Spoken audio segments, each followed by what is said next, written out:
کہ کوئی یہ نہ سمجھے کہ ان کی مصنوعات کا بائیکاٹ کرنے سے انہیں فرق نہیں پڑتا. تم بائیکاٹ کر کے تو دیکھو، ابھی حقیقی معنوں میں بائیکاٹ ہوا ہی نہیں. ان کا ابھی اگر بائیکاٹ ہوا ہوتا تو یہ میکڈونلڈ اور یہ KFC ہمارے ملک میں بند ہو چکے ہوتے.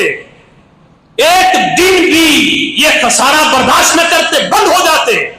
لیکن افسوس، یہاں ریڈیو میں نعرے لگا کے ہم شام کو میکڈونلڈ اور KFC کھانے چلے جاتے ہیں اور پھر وہ بوتلیں بھی ان کی بنی ہوئی پیتے ہیں. جب سودا سلب خریدنے جائیں تو یہ تمیز ہی نہیں رہتی کہ یہ ان کی پروڈکٹ ہے.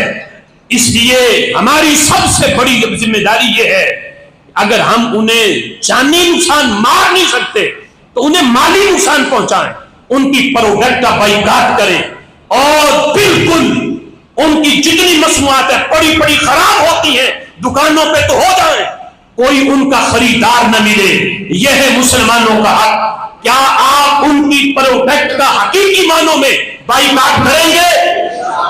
سودا سلب خریدنے جائیں تو لسٹ اپنے پاس رکھیں کہ کون سی پروڈکٹ ان کی ہے، یہ ہم نے نہیں لینی، یہ ہم نے نہیں لینی، تاکہ جو دکاندار رکھتے ہیں وہ بھی مجبور ہو جائیں اور جب وہ بھی آگے خریدنے جائیں تو وہ بھی لسٹ ساتھ لے کے جائے کہ ہم نے ان یہودیوں کی پروڈکٹ اپنی دکانوں پہ نہیں رکھنی. کیا آپ سارے اس کا اہتمام کریں گے؟